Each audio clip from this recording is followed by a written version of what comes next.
Ce cantique que vous entendez, « J'irai la voir un jour », a été composé par un père mariste, le père Pierre Jeannin, avant son départ pour la Nouvelle-Calédonie. Le père Colin aimait beaucoup ce chant. Il disait « Je ne peux l'entendre sans pleurer ». Certainement aujourd'hui, le père Colin est rendu à la patrie au ciel avec la Vierge Marie.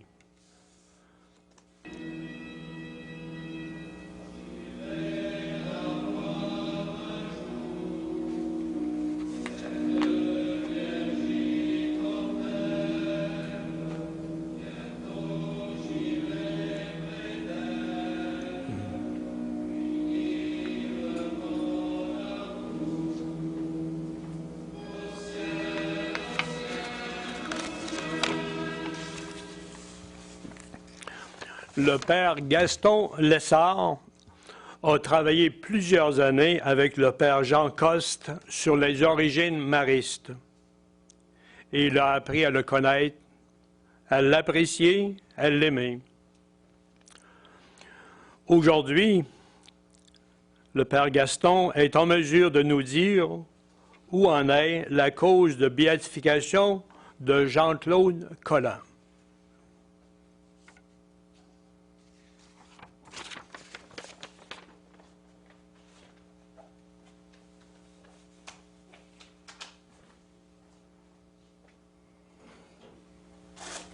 Bonjour.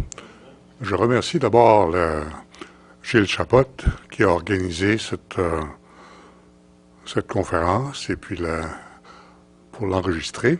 Je remercie également les sœurs de l'adoration, des sœurs dominicaines adoratrices missionnaires de Beauport qui ont apporté l'équipement nécessaire pour enregistrer cette conférence et la rendre disponible aux gens qui sont intéressés à la visionner puis à l'écouter. Où en est la cause de béatification de Jean-Claude Colin? Jean-Claude Colin meurt le 15 novembre 1875. Il avait 85 ans. Il était connu à ce moment-là comme le très grand père fondateur, le père fondateur. Avant ça, il avait été supérieur général pendant 18 ans des pères maristes jusqu'en 1854, et puis il a vécu 21 ans ensuite en retraite. Mais c'est pendant ces dernières années qu'il était connu comme le père fondateur. Avant ça, c'était le père supérieur, le père général. Après sa mort, il n'a pas été question tout de suite de parler d'un procès de béatification, mais 2 ans plus tard, son successeur comme supérieur général, le père Favre, a demandé aux confrères, ceux qui avaient des lettres qui avaient été écrites par le père Colin ou d'autres écrits, de bien vouloir les remettre à la maison générale. Et en fait, cette demande nous a valu quelques bonnes collection de lettres écrites par le père Colin, entre autres parmi ceux qui ont eu le plus de choses à livrer. Il y a eu le père Lagnin qui avait travaillé longtemps avec le père Colin. On peut dire que c'était son bras droit pendant du temps où il était supérieur général.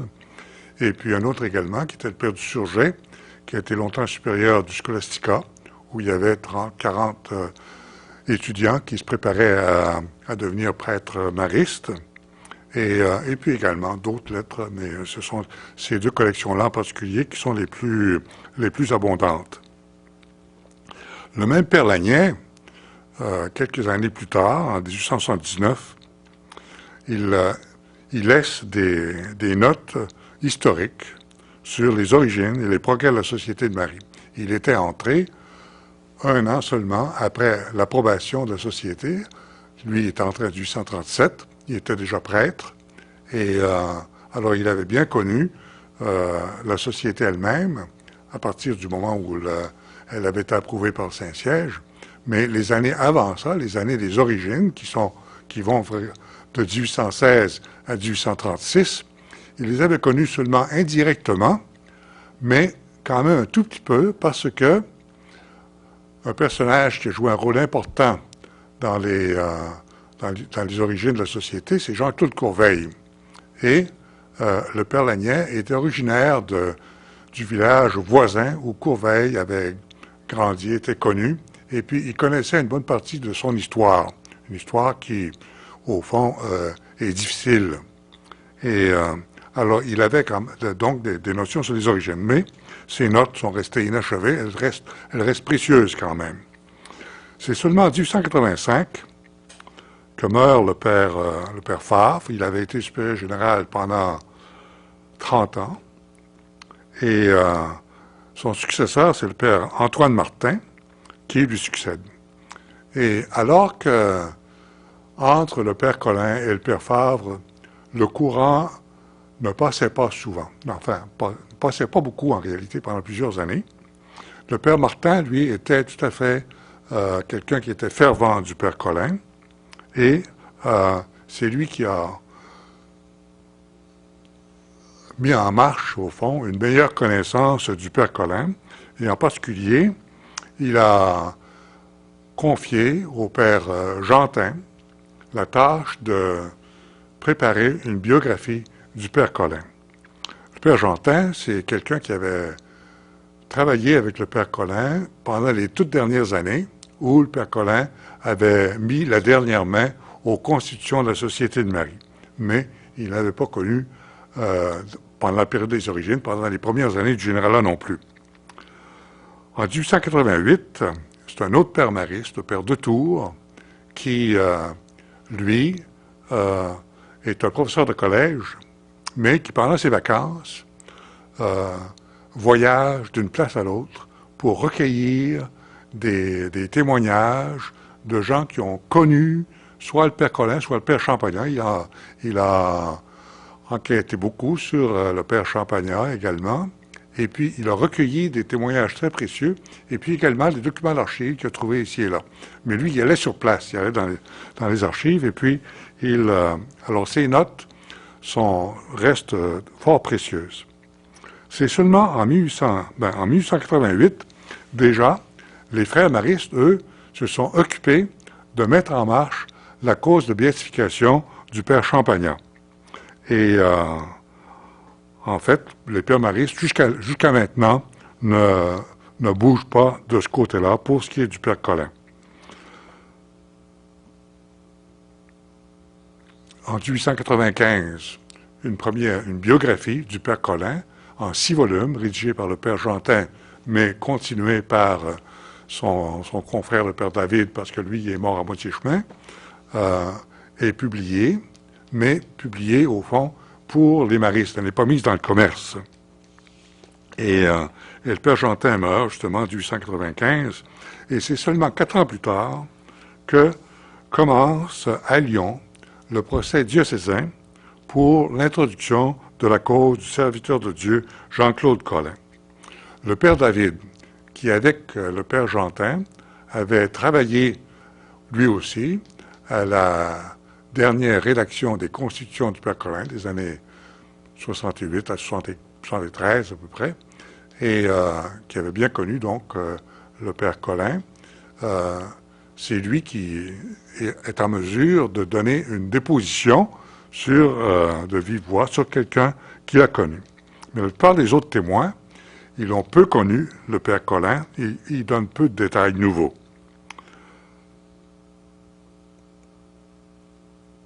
En 1907 déjà, le censeur des écrits du père Colin soulève les premières difficultés relatives à la lettre à Picette du 25 janvier 1822.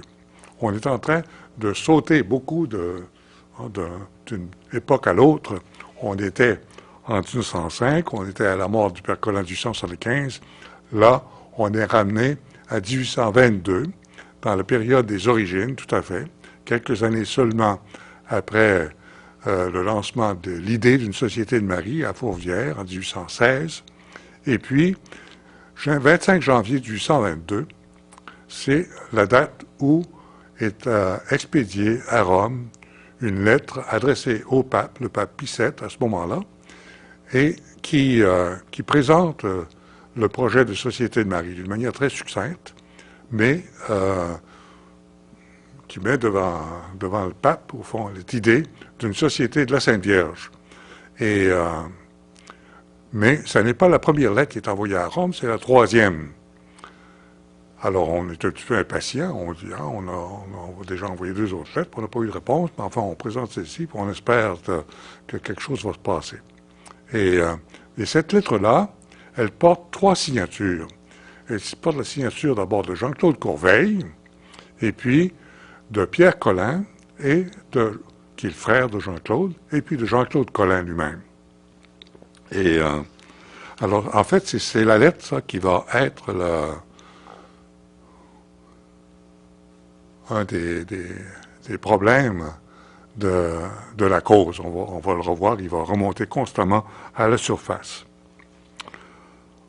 En 1908, le 9 décembre, en fait, le pape Pie X signe le décret d'introduction de la cause du père Collin. Le procès diocésain à Lyon a eu lieu, on a recueilli des témoignages, on a occupé des écrits, etc. Et puis, au fond, ce qui a été fait du procès a été copié officiellement, et puis ça a été examiné. Et puis maintenant, la cause est introduite à Rome. Et alors, le pape signe le décret d'introduction, et à partir de ce moment-là, on a le droit de donner au père Collin le titre de vénérable. Et puis l'année suivante, alors commence un procès apostolique cette fois, c'est-à-dire non plus un procès diocésain, mais un procès qui se fait sous l'autorité du Saint-Siège, du siège apostolique, sur les vertus et les miracles du père Collin. Alors on recueille des témoignages, mais il y a peu de témoignages nouveaux. Et puis, de 1911 à 1913, c'est un procès sur la réputation de sainteté du père Collin. Est-ce qu'il a été connu comme étant un personnage, un saint personnage, quelqu'un qu'on invoque, quelqu'un qu'on prie, ou par l'intercession de qui on prie en tout cas? Et est-ce qu'il a une réputation de sainteté? Et alors, à cette occasion-là, on recueille quelques témoignages sur les années qu'il a passées à Cerdon. Ça, c'est les toutes premières années après son ordination, de 1816 à 1825. Et le 11 juillet, alors, pendant ce temps-là, parallèle à ça, en 1920, le 11 juillet, le procès du père Champagnat atteint, lui, une étape importante, un décret sur l'héroïcité des vertus du père Champagnat. Et pendant ce temps-là, le procès à Rome du père Collin continue.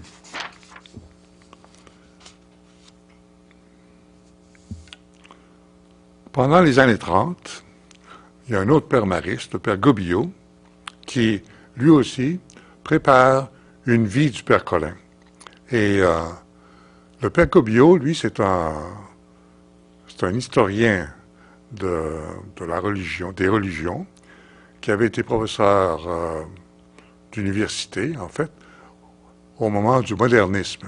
Et puis qui, à ce moment-là, a été prié de se retirer de l'enseignement, comme ayant des idées trop avancées.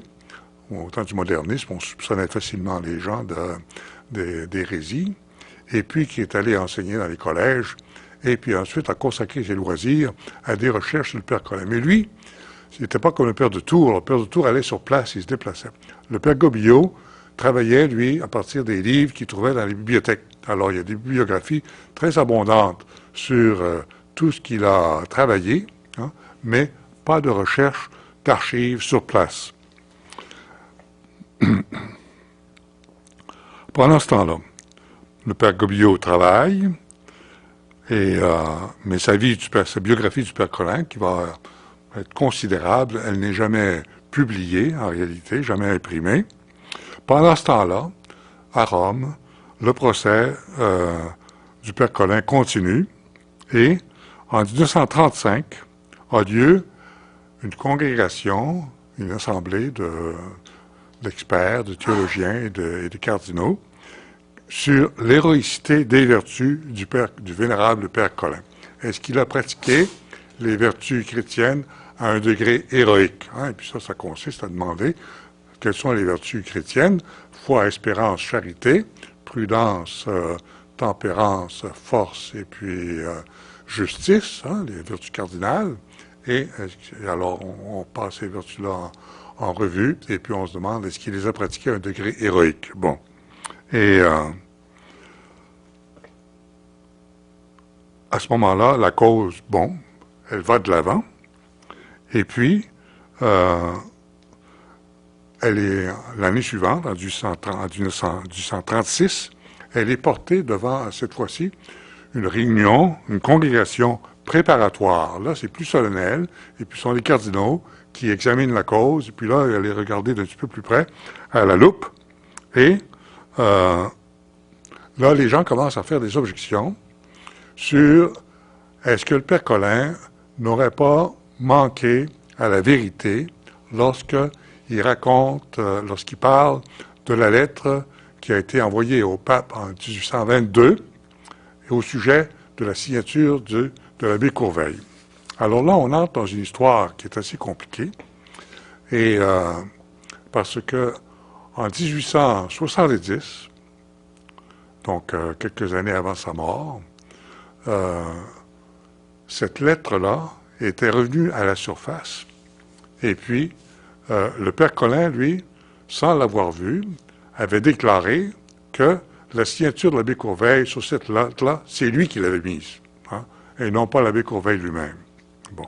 Ça faisait partie du fait que l'abbé Courveille était devenu un personnage embarrassant dans l'histoire de la Société de Marie. Et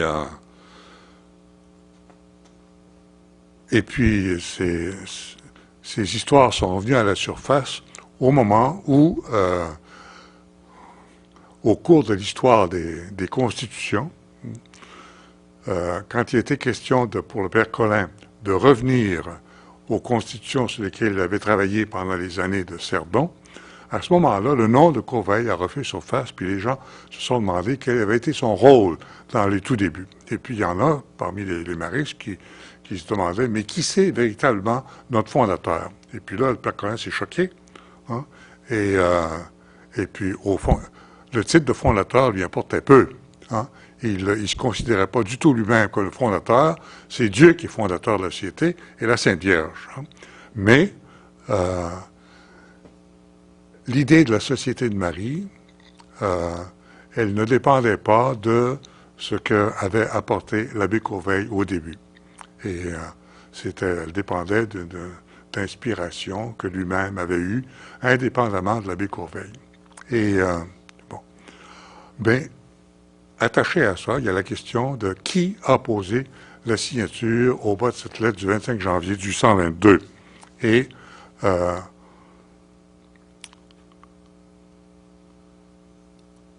puis, il y a des contradictions là, dans le témoignage du Père Colin. Et puis, les cardinaux veulent en savoir plus, puis ils disent, oups, la cause n'avance pas. Et quelques années plus tard, au mois de février 1841, le dossier a été revu par le postulateur de la cause, le Père Grimal, et puis représenté de nouveau. Et puis le Père Grimal avait rassemblé toute une documentation sur l'histoire des débuts, justement, puis sur le rôle de l'abbé Courveille, puis sur cette lettre de janvier 1822, mais en réalité, n'apportait rien de nouveau. Il faisait simplement dire, si ce que dit le Père Colin ne correspond pas à la réalité des choses, c'est parce qu'il s'est trompé, il s'en est pas souvenu, il s'est mêlé, mais c'est pas parce qu'il a voulu mentir. Et puis, alors, les cardinaux disent non, vraiment, en tout cas, la cause ne passe pas. Et puis maintenant, les années ont passé depuis le temps où la cause a été introduite. On est rendu en 1941 et il n'y a plus de témoins vivants. Et puis, il n'y a plus personne qu'on peut interroger, au fond, qui sait ce qui s'est vraiment passé à ce moment-là. Alors, la cause, elle est transférée à ce qu'on appelle la section historique de la Sacrée Congrégation des Rites. Normalement, une cause de béatification, elle est basée sur des témoignages oraux, des gens qui ont connu la personne en question et puis qui peuvent en parler en connaissance de cause. Mais lorsqu'il s'agit, par exemple, actuellement, il y en a toujours des procès de canonisation qui se font sur le tard, 200, 300 ans après la mort de la personne. À ce moment-là, on n'a plus de témoignages oraux, on est obligé de se baser sur des écrits, des documents. Et alors, vérifier l'authenticité de ces documents-là, leur valeur, etc., ça revient à des spécialistes, à des historiens, d'où une section historique où la cause, elle est étudiée sur un aspect complètement nouveau. Et alors, mais en un sens, quand une cause est renvoyée à la section historique, c'est tout un autre processus qui se met en marche. Et en ce qui concerne le père Colin, ça a été une pause importante. Un an après le renvoi à la section historique, à la suite de recherches qui sont entreprises dans les archives du Vatican, il y a un monseigneur Mercati, qui met enfin la main sur l'original de la lettre à Picette de janvier 1822. Jusqu'à maintenant, de cette lettre-là, étaient connues seulement des copies. Et l'histoire de ces copies elle-même, c'est quelque chose d'assez compliqué. Là, on n'entrera pas là-dedans aujourd'hui. Mais à ce moment-là, on avait l'original. Et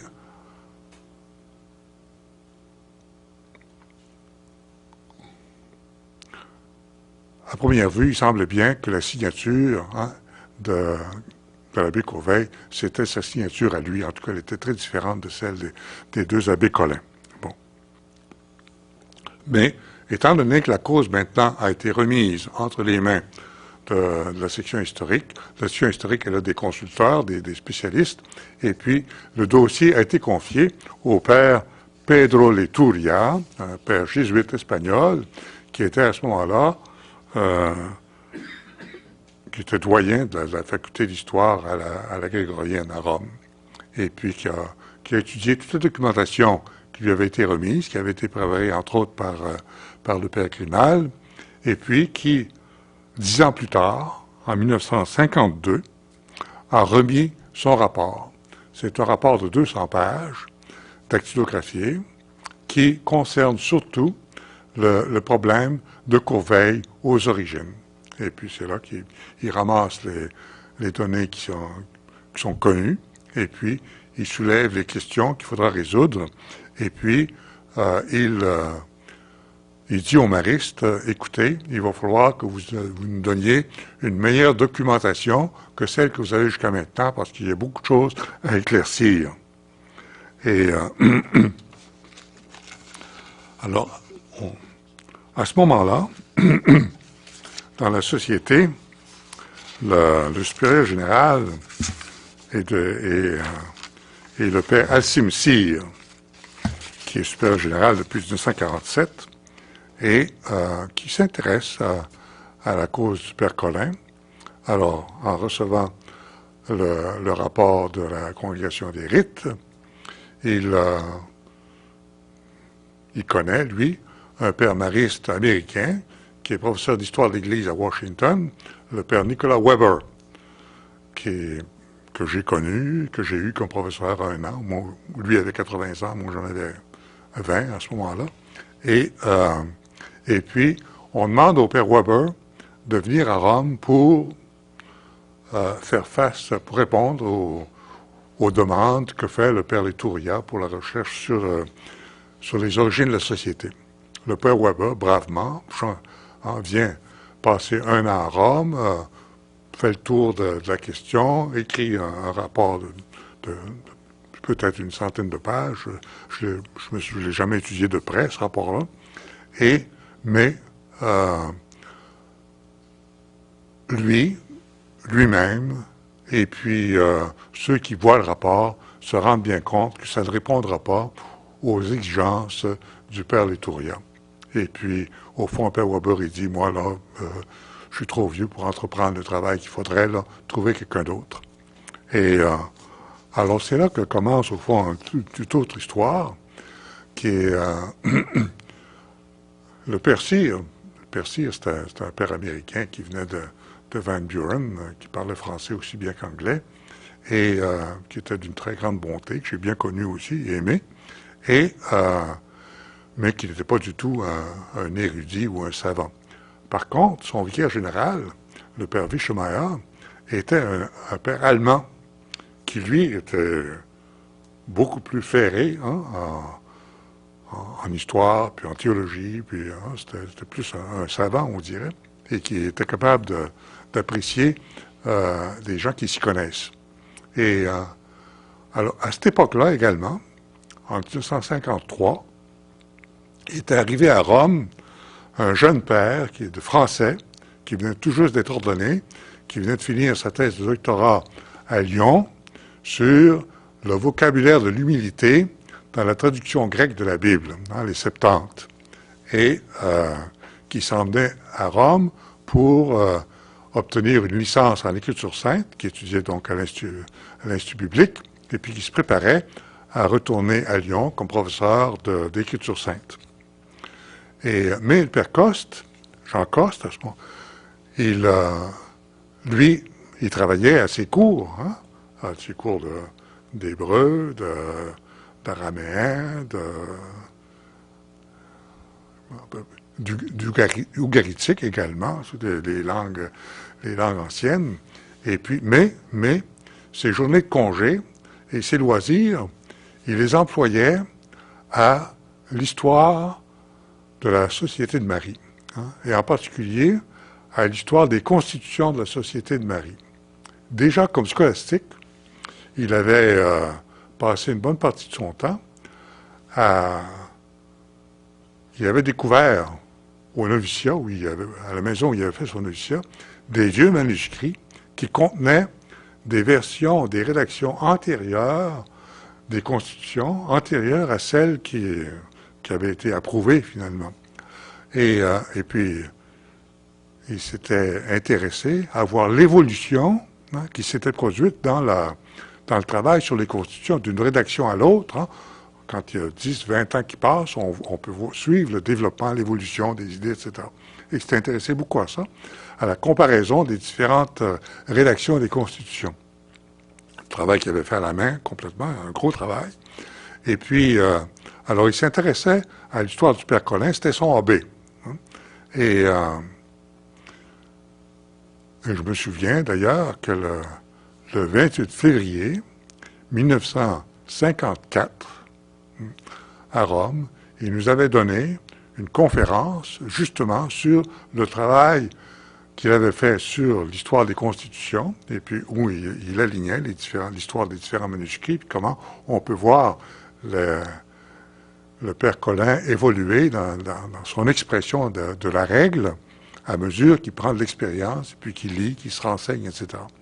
Et puis, il avait dans sa tête à ce moment-là le projet d'éditer ces différentes versions de façon à permettre à quiconque s'intéresserait à ça de suivre la genèse, au fond, des constitutions maristes. Un travail qui est passionnant et puis qui était en fait tellement intéressant qu'il y a 3 d'entre nous, enfin 2 autres d'entre nous avec le Père Coste, qui nous sommes intéressés à ce projet-là et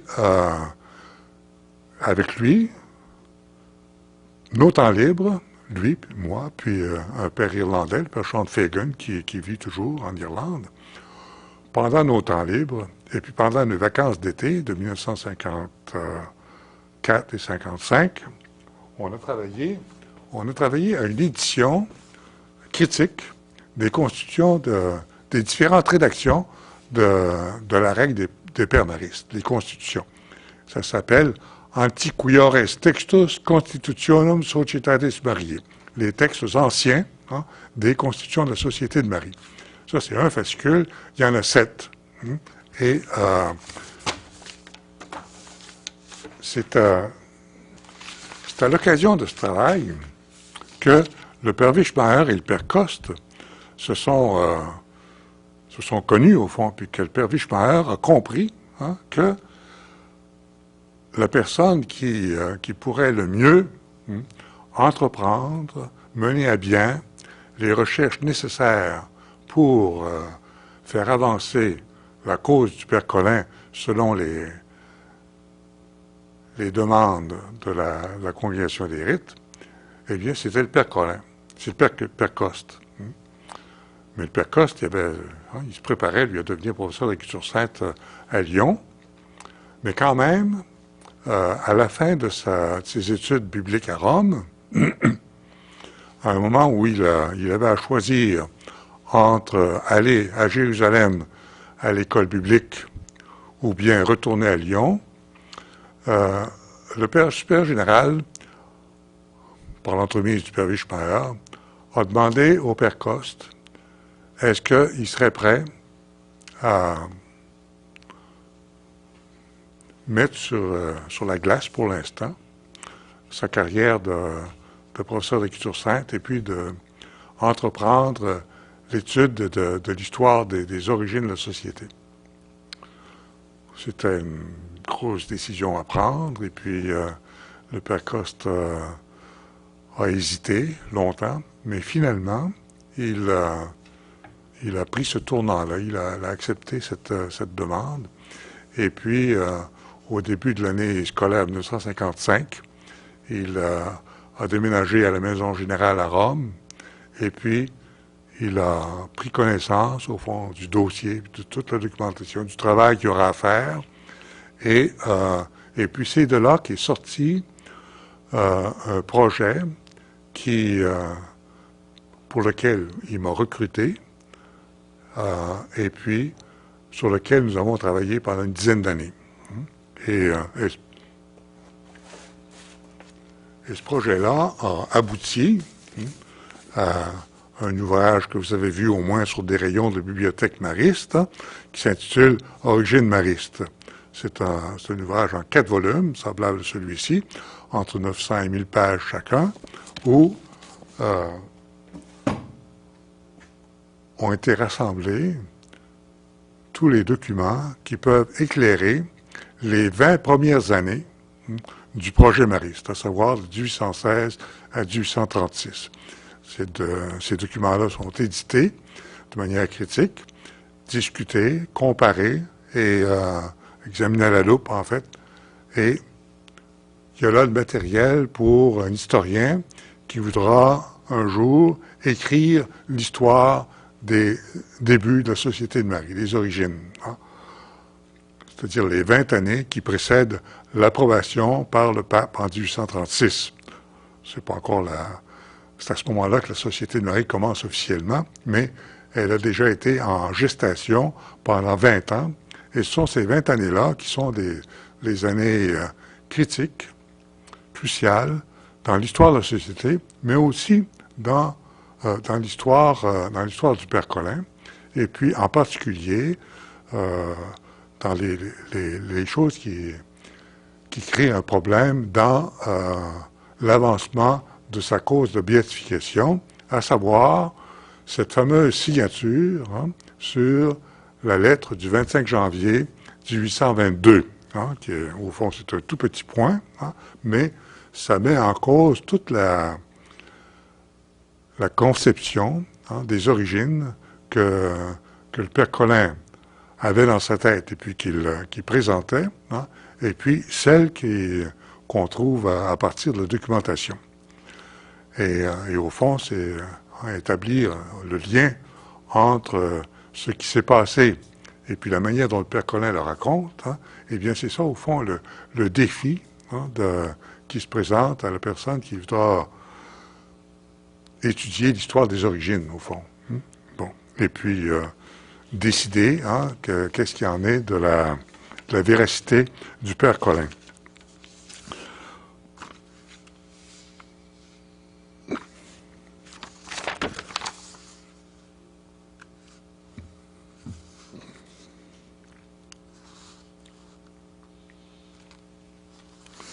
Parmi les objections auxquelles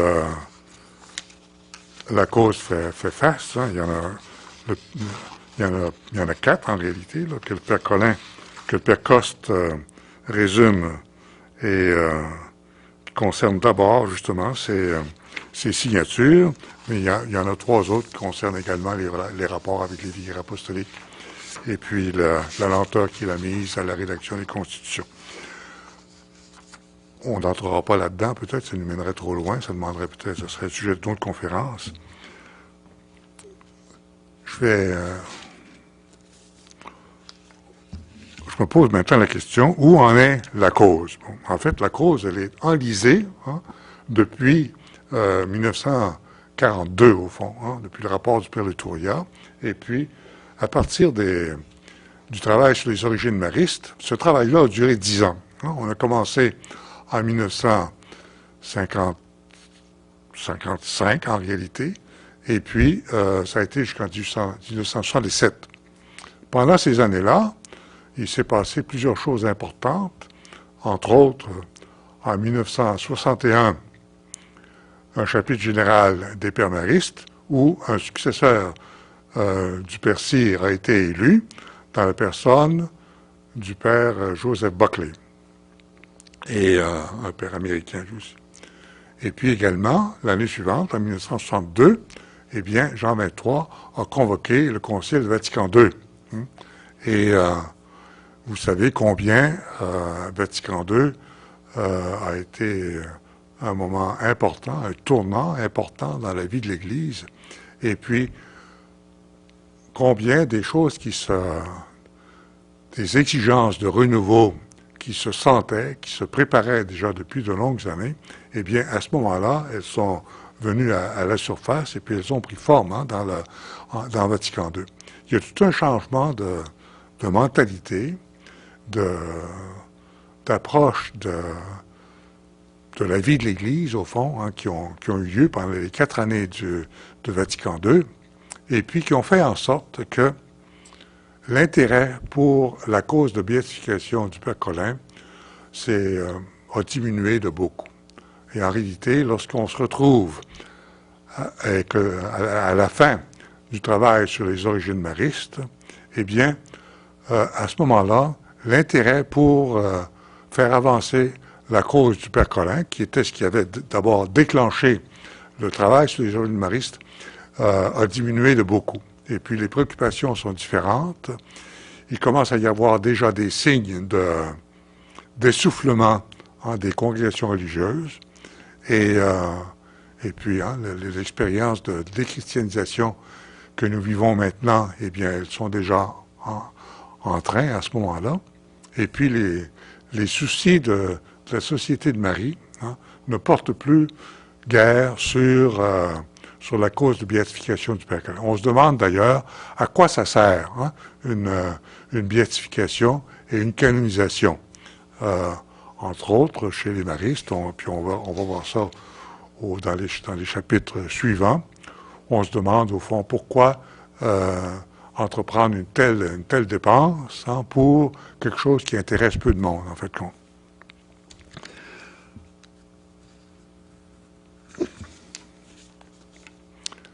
Et déjà, encore au chapitre des pères maristes en 1993, le père Coste, à ce moment-là, a fait le point sur là où en était la cause, mais chez beaucoup des capitulants, il y avait un genre de scepticisme vis-à-vis de l'intérêt de poursuivre la cause.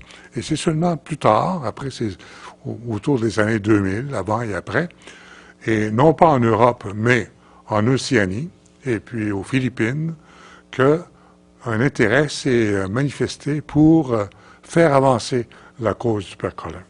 Et c'est à la suite de ces manifestations-là que, au chapitre de 2009, qui a eu lieu il y a 4 ans, eh bien, le chapitre a donné mandat au supérieur général de reprendre la cause de béatification du père Colin.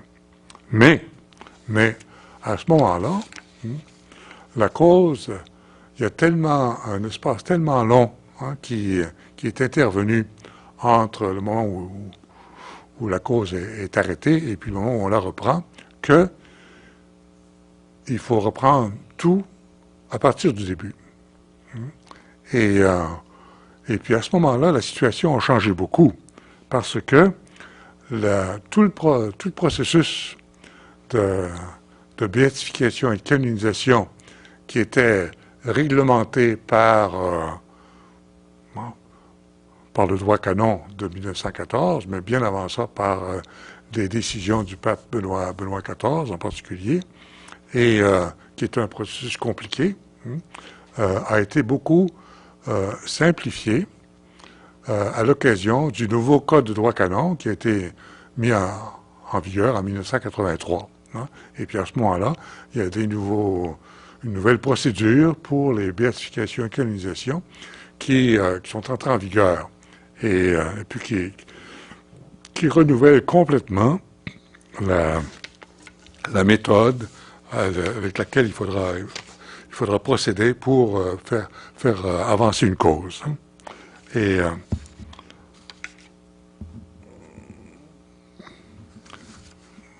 rapidement, en quoi consiste cette nouvelle législation? D'abord, le procès se fait au diocèse, où on recueille des données sur la vie, les activités, la mort, la réputation de sainteté et les miracles de la personne en question. Et puis ensuite, le procès passe à Rome. Et là, il y a un travail qui est un exposé de la vie et des vertus, un travail qui est préparé sous l'autorité de quelqu'un qui présente la cause et puis qui garantit l'objectivité et l'exhaustivité des renseignements. Tout ce qu'on sait, c'est là-dedans. Et puis ensuite, ça, c'est soumis à des théologiens, des consulteurs, et puis c'est présenté aux cardinaux et évêques qui sont membres de la congrégation pour la cause des saints.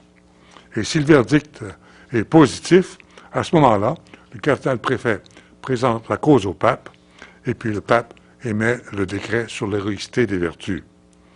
Et puis ensuite, il y a un miracle, ça doit être accompagné par un miracle, et alors le même processus pour vérifier l'authenticité du miracle.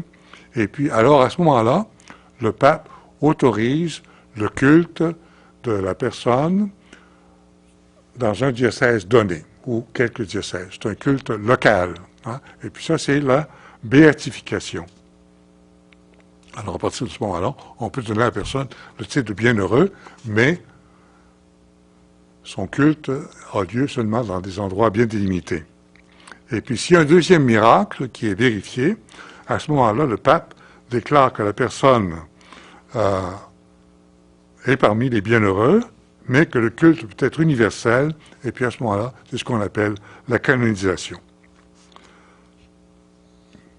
Après le chapitre 2009, le supérieur général a nommé le père Carlo Maria Schianchi, qui est archiviste depuis plusieurs années, qui l'est encore à Rome, comme responsable de la poursuite de la cause. Le père Schianchi a dû suivre un cours pour pouvoir justifier son titre de postulateur, un cours où il a subi 4 examens, des cours sur le droit, sur la théologie, sur l'histoire. Et puis il a passé ses examens avec succès, de telle sorte que maintenant, il est postulateur pour la cause du père Colin. Mais là, c'est à recommencer à Lyon. Alors à Lyon, il faudra faire un procès diocésain. Le père Schianchi me dit que on y travaille, mais qu'il n'y a encore rien de congrès qui s'est passé. Et alors là, il faudra établir la réputation de sainteté du père Colin. Est-ce qu'elle est toujours active, cette réputation? Et puis des témoins seront interrogés. Et puis la documentation sera envoyée à Rome.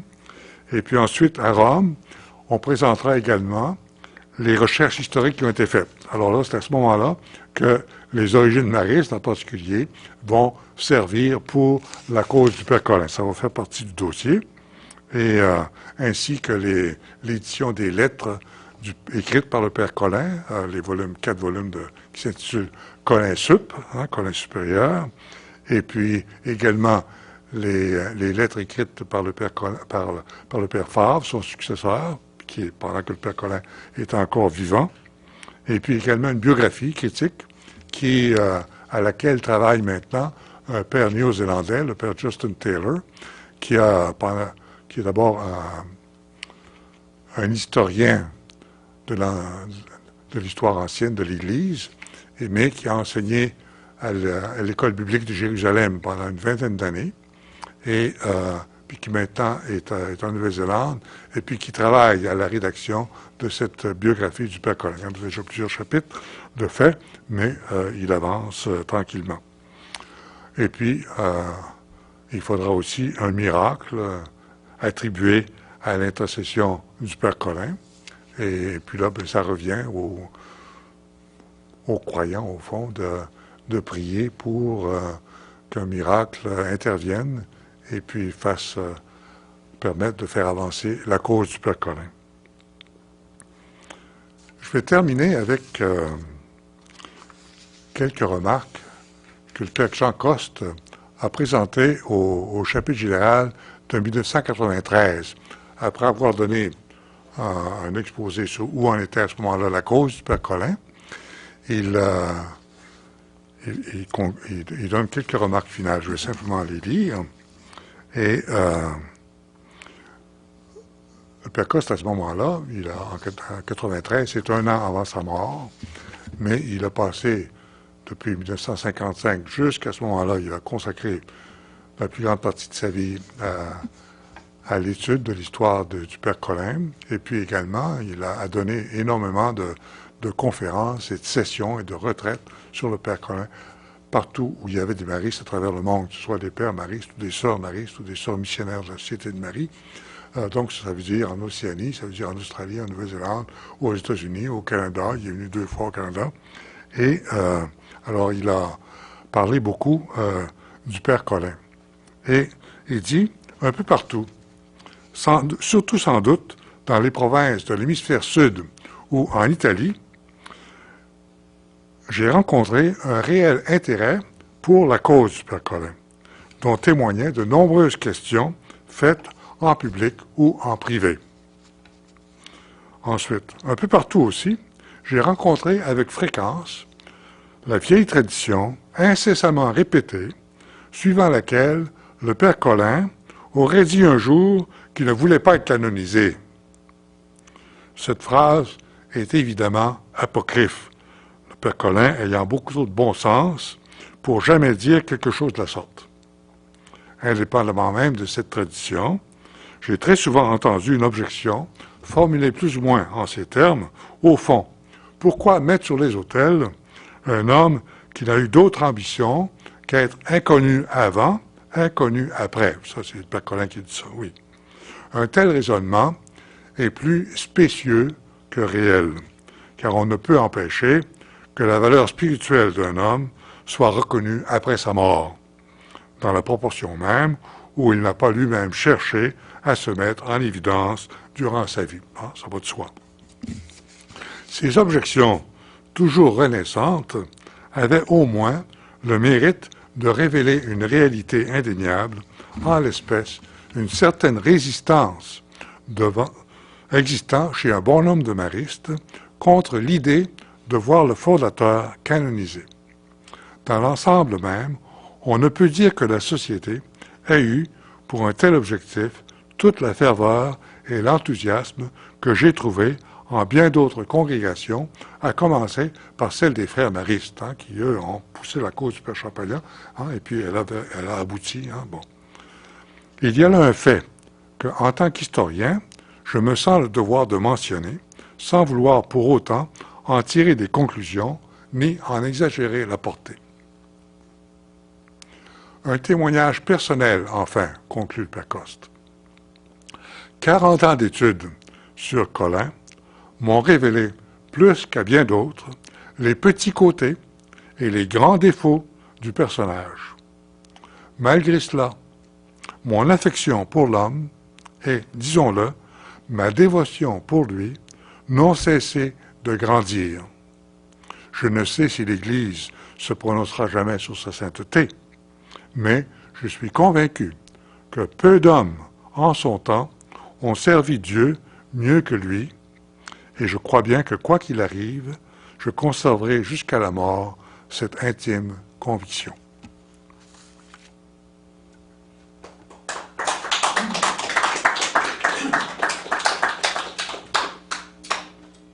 Cette lumière que tu nous donnes sur la cause de béatification du Père Jean-Claude Collin, on voit que c'est très difficile d'être saint et que c'est très difficile d'être reconnu comme un saint. Pour nous, Maryse, le Père Collin, on l'aime beaucoup, il est certainement rendu au ciel. Nous allons terminer par ce beau chant « J'irai la voir un jour ».